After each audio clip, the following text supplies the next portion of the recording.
Alright, what is up guys? Welcome back to another Transformers review. So I said about a year or so ago that I have a bunch of sealed Transformers from other toy lines that I've been wanting to finally getting around to opening. Now I really hesitated in opening these because they are older figures that do have some value, but I'm not really concerned about the value. I really just want to open them and enjoy them.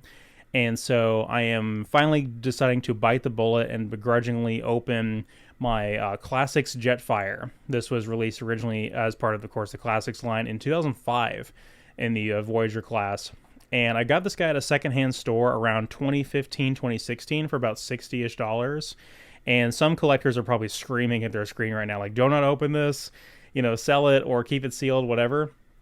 But I do think it is time that we open this guy, and this is a mold I've always been really wanting to have, and so being able to have this experience of opening it fresh, just like it would have been in 2005, is just something I'm going to have a lot of fun with, so I'm just really looking forward to it.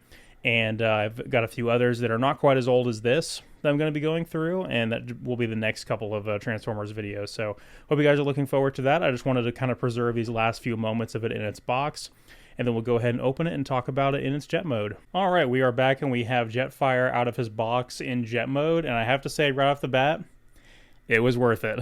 This guy is awesome. So I have the jet kind of separated into its individual parts right here, and it's worth mentioning, most of you probably already know the history behind Jetfire as a Transformers character. So the original Jetfire toy was not meant, it wasn't designed from the ground up to be a Transformer. It was actually one of the Macross variable fighter figures that was just simply retooled a little bit and called Jetfire. And the character in the G1 cartoon was called Skyfire. And this caused a little bit of a copyright issue where they didn't have the rights to the name Skyfire. And so all future incarnations of Jetfire were called Jetfire, but they couldn't remake the Macross toy, so he went under several redesigns. He didn't look like the Macross toy in the original G1 series either. So the Classics one here is a very, very curious case of, they have done a wonderful job of recreating a lot of the details of the original Macross toy, while also keeping it somewhat accurate to the G1 cartoon character. And it's really, really unique in that regard. No other Jetfires have done anything quite like that, which I think is why this figure holds such a special place in a lot of people's hearts. So to kind of talk about the jet itself, I think it looks awesome. I think we were really, really spoiled in this era when it comes to quality jet modes, because not only does he have a very nice slim profile, no real robot kibble underneath, aside from the fact that you can just kind of see his arms right here and his wrists don't tuck away in any kind of way, but his legs literally just look like boosters and thrusters. His landing gear not only flip out but have wheels, whereas a lot of modern jet Transformers don't even have landing gear at all, and if they do, they just have a little piece of plastic there, no wheels to speak of.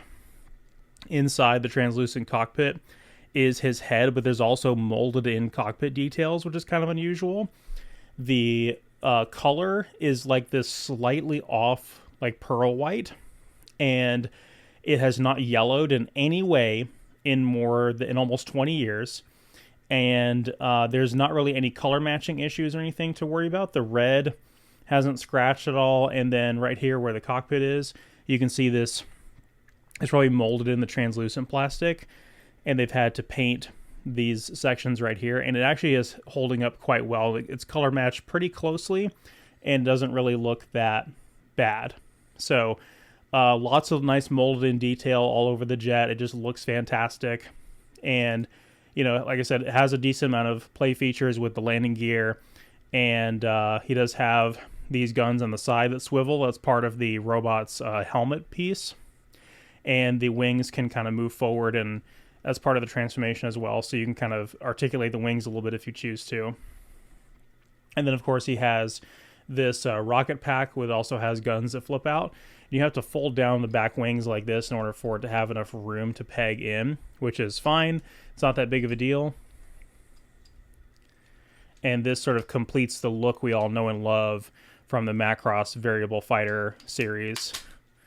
Only thing I will say is that back here, where the back of the jet pegs into the back of his legs, doesn't like to stay pinned in very well. And it might just be because the figure is fresh out of the box. But I kind of have to keep setting that back down there like that to get it to stay like that. And that just looks super, super sick. Now, supposedly these gun parts, fold away like this and they're spring-loaded under tension to flip out. Although I cannot figure out how to get mine to stay. This one will kind of catch on the red bit up there and stay in, but this one won't really do that. And I don't know how else to get them to... that okay.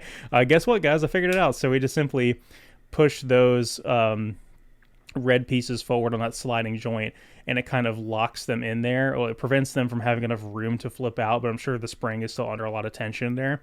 So it can be like this with the weapons folded away. You can just pull back on that, and they'll flip out on their own. And that is a super, super cool gimmick. So couldn't be happier with this jet mode. I think it's super, super sick. But let's go ahead and get him into robot mode. All right, we are back with Jetfire in his robot mode.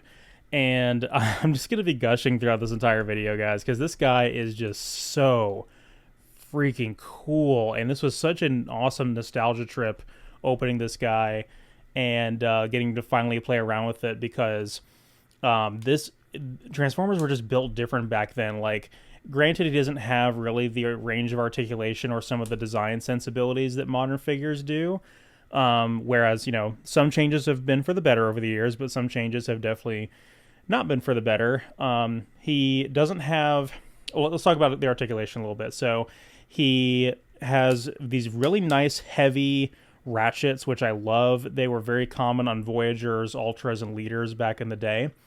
And it does mean that he is pretty sturdy. He has a very solid, well-built feel to him. But the design sensibility of them is a little bit lackluster. So this hinge right here ratchets his legs forward and back, but that, where my thumbs are, where my thumb is right there, does not rotate left and right. So that significantly reduces his leg articulation that he would otherwise have. And then his knee bend is fine as well, but then he rotates below the knee, which does nothing really. I mean, you kind of have to really try to get his legs out there to do any kind of dynamic posing with his legs. So that's not exactly a good thing, but his head is on a ball joint that, see if I can get it to focus there, is very far at the back of his head, which actually works out fine due to his transformation, but he has way, way better range of motion with his head than most modern figures do. And the head sculpt looks amazing. I love the silver face. I love the sort of different bluish silver right above on his forehead. That's a nice little detail they didn't have to include.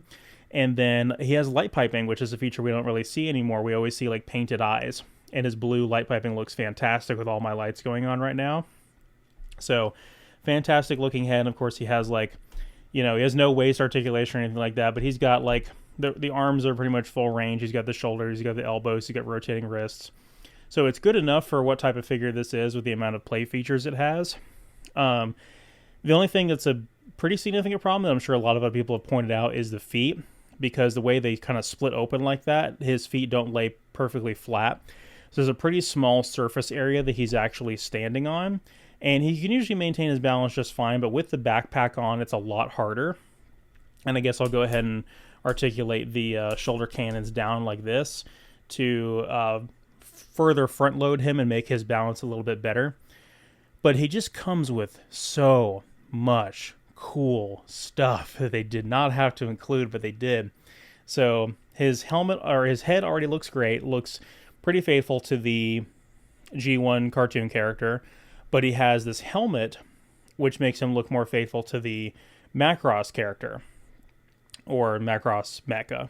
And it has this is all painted translucent plastic. It has that great off-white pearl color I mentioned. The visor looks really cool. It's got yellow painted right here. It's got the cannons that articulate. You can have them facing forward or facing up as little antennas. And that just kind of goes over his head like so. And because that ball joint, he still has a great range of articulation even with that on there. And then he also, if that wasn't enough, comes with a gun. And it's a double-barrel blaster, very similar to the ones we saw a lot in the Titan's Return line with the little seat that Titan Masters would sit in. Except this actually comes apart into 2 guns, and he can hold it like this, you know, one in each hand, or combine it into one double-barreled gun. And again, they did not have to do that. That is so super cool. And if that wasn't enough, he also has spring-loaded missile launchers on his arms, which again, these springs have never been put under tension. These missiles have never been fired in the 20 years that this thing has been in its box. So I don't know how well these will hold up. But just look at that. Like, that's unbelievably cool. Yeah, I think this guy was definitely worth the hype. I love this guy a lot. And I will probably find a way to keep him permanently on display in my collection instead of him going in storage. I'd like to put him right beside the Universe Classics Silverbolt if I can, because I think they'll go together quite well. This figure does have at least one repaint. I know it was repainted as Treadbolt, which a friend of the channel, Caleb over at Flashing Blades, has that version of this mold, and he and I have been kind of hyping this up into me deciding to open this guy. I'm a big fan of Jetfire as a character. My first introduction to Jetfire was in Armada, and I really loved him in that series. He was very sassy and very cocky, and his Power Links mode with Optimus was super cool. But I never had a Jetfire toy of any kind except for in 2008 the first movie line repainted Cybertron Jetfire as Jetstorm, and so I have that one. It's an Ultra Class, and it has its problems, although I am pretty nostalgic about that guy. He doesn't have any kind of Power Links mode or anything like that because Cybertron Prime would Power Links with a character named Wing Saber. But yeah, this guy is awesome, and I would love to have him permanently on display in my collection. I can't exactly say he's going to be easy to find.